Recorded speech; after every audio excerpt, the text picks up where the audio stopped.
former United States Secretary of the Treasury and CEO of the Federal Reserve Bank of New York, Timothy Geithner served under President Obama immediately following the 2008 financial crisis. He was involved in the pivotal financial decisions that year and during the following years of economic distress and recovery. Secretary Geithner's book, Stress Test: Reflections on Financial Crises, takes readers behind the scenes of America's most devastating economic downturn since the Great Depression. He discusses his book, his term as secretary, and the financial crisis with James Surowiecki, staff writer and financial columnist at The New Yorker. This is Great Conversations. Timothy Geithner and James Surowiecki, recorded before a live audience at the University of Louisville, Kentucky Author Forum. Thank you. Welcome to the Kentucky Author Forum. I want to start where you actually start the book, which is February of 2009. You have just become Treasury Secretary after a somewhat bruising confirmation, and you have, at that point, been dealing with the ongoing financial crisis for 18 months, but certainly in the heart of it for a year. It's been going really strong. You have had to deal with innumerable crises, one after the other: Bear Stearns, Lehman Brothers, AIG, etc.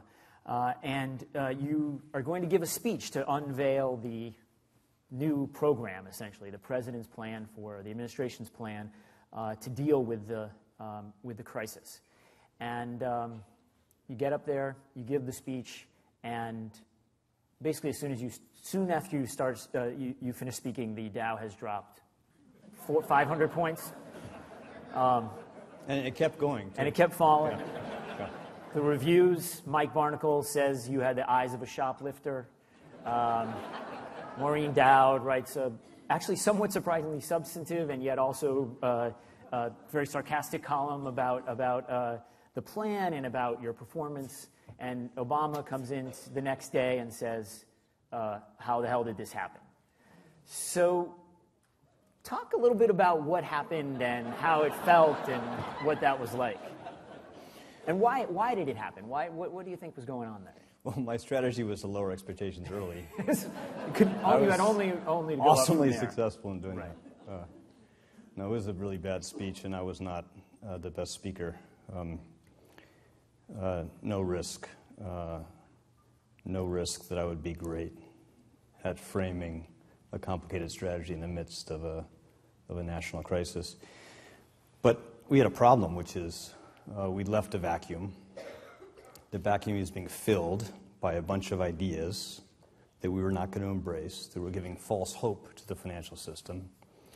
And we had to suck that hope out of the air early. Better to take the pain then rather than later. And we had an internal problem, just to be honest about it, which is we were having this war internally about what to do. And, you know, if you give people time to debate something, they'll keep debating it.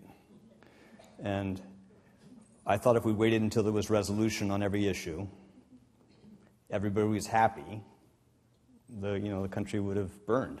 Right. And so it was my fault, it was my judgment, but I made the basic judgment. It was better to go out with a framework early. Because it was somewhat vague. We laid out the broad elements in general terms. Right. To be defined in the succeeding weeks in details as we were prepared to do that. And that's what we did. But at the beginning, it had this terrible effect of sucking the hope out of the air.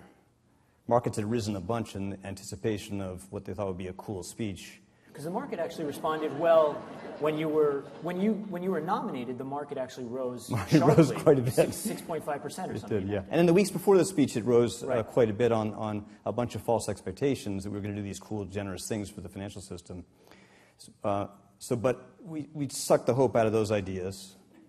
But then the ideas that I laid out, people did not understand. Understandably, they were different and they were new and they were untested and they were without precedent.